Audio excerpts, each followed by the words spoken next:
If you want to know something about yourself, sit on your bed one night and say to yourself, you got to mean this. Like, you got to be desperate. This is no game, this.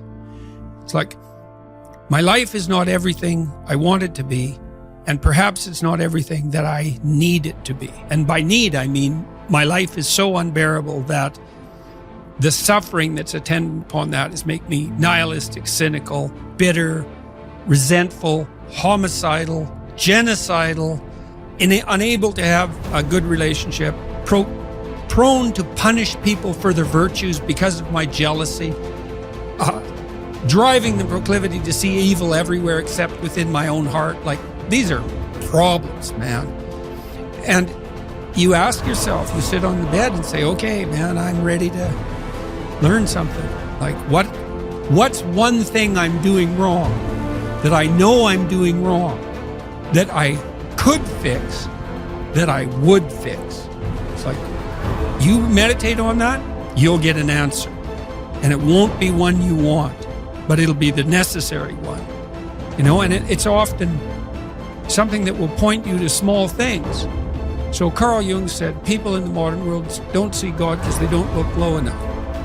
And so imagine you're in your messy bedroom, you know, and you're sitting on the edge of the bed trying to have an honest dialogue with yourself. And the little voice says, you know, it's pretty disgusting in here. And you think, well, I'm way above such trivial niceties as organizing my room. Well, that's pride. That's arrogance. If you're above organizing what's actually yours, how in the world are you ever going to organize anything else? And so you get on your knees and you think, well, it's time to, you know, take a brush to the toilet. And maybe that's where you start. And that works. Like, that works. You start making those micro improvements, like real micro improvements, real on the ground, actual micro improvements to things you know that are wrong, you'll improve unbelievably rapidly. You're male and not female. You're Hindu and not Christian. You're tall and not short. You have an arbitrary range of talents and an arbitrary range of limitations, none of which, in some sense, you chose. It's the cards you're dealt. Now, some of those are cards of privilege. Now, maybe you're born intelligent. Maybe you're born symmetrical. Maybe you're born healthy. Maybe you're born into a culture where it's much easier not to be absolutely deprived. Maybe your parents are rich. And so all of that, in some sense, is unearned. Now, along with that comes a good dose of existential guilt.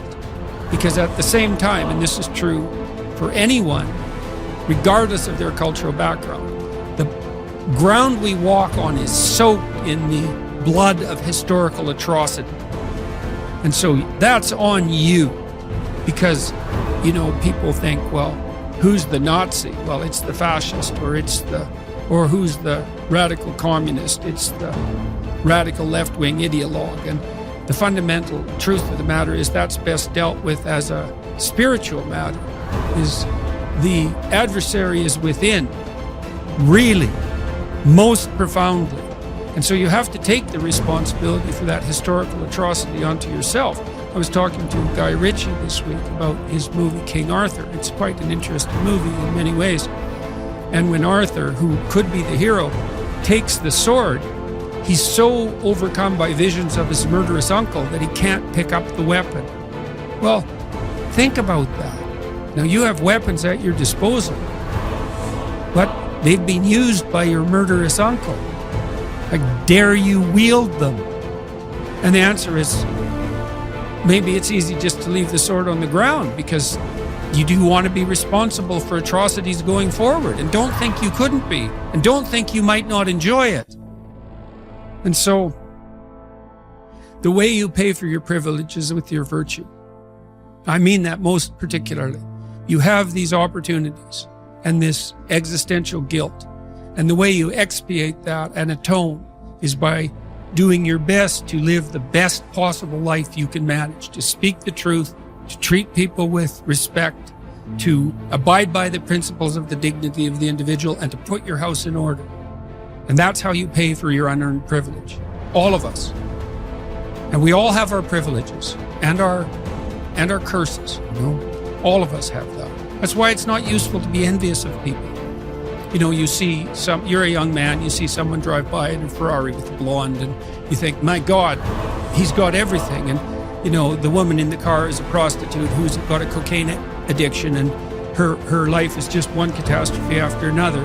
And he's had to lie and cheat his way into this position, and he's afraid that everything's going to come crashing down on him, and that's what you're jealous of.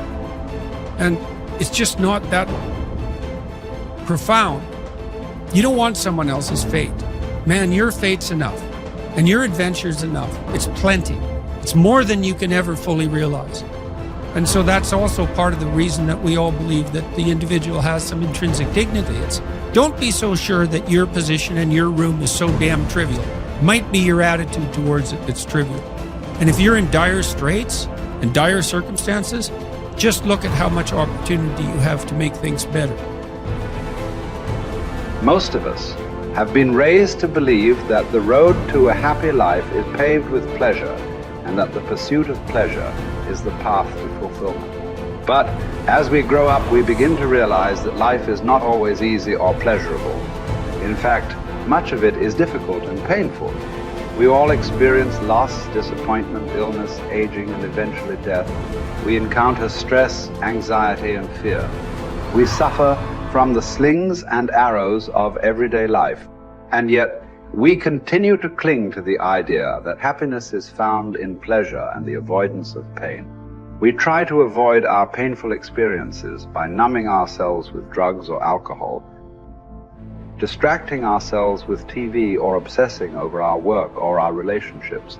But the more we try to avoid the basic reality that all human life involves pain, the more we are likely to struggle with that pain when it arises, thereby creating even more suffering.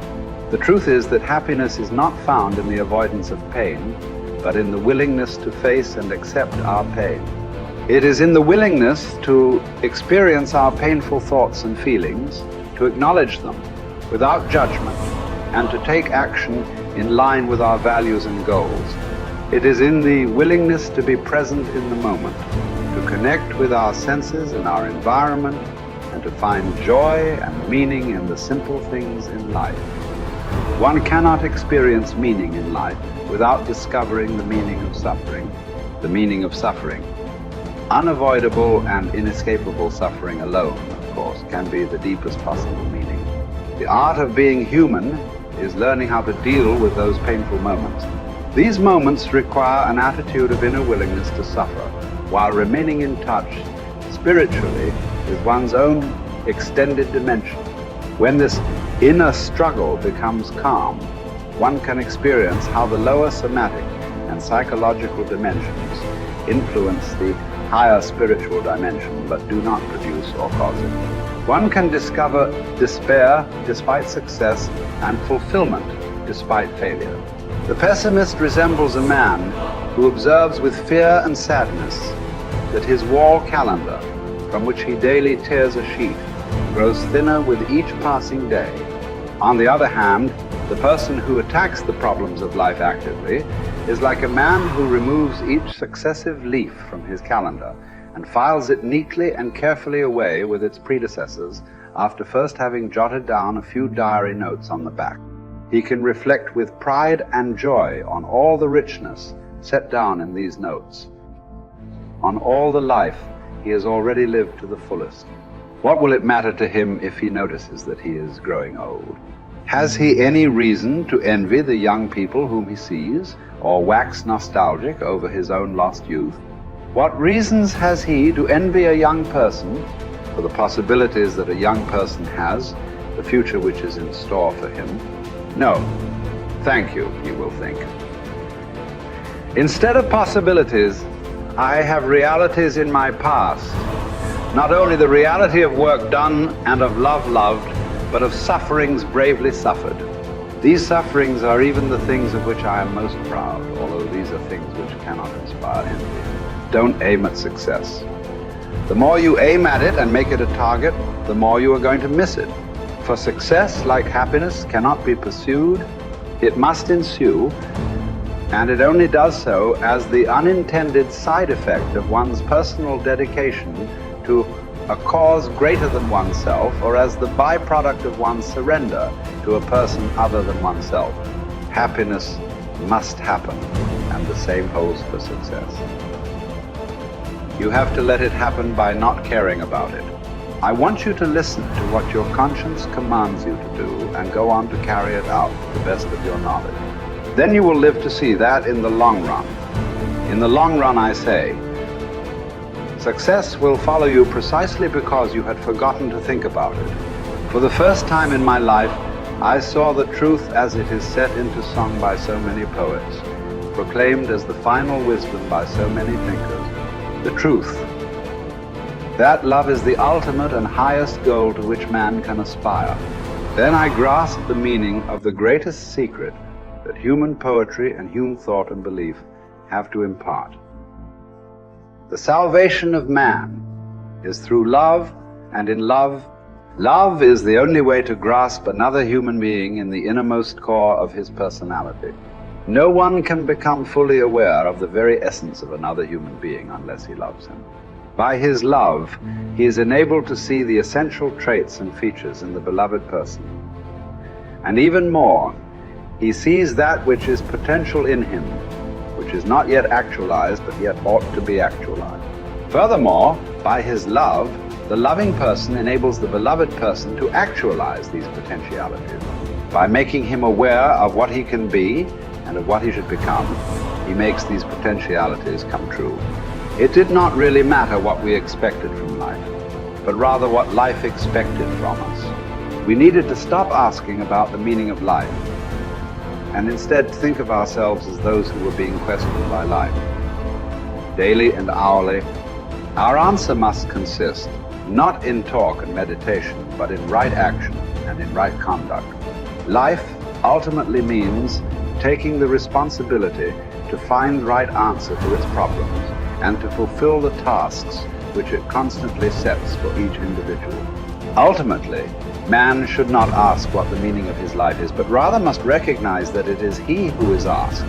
In a word, each man is questioned by life, and he can only answer to life by answering for his own life.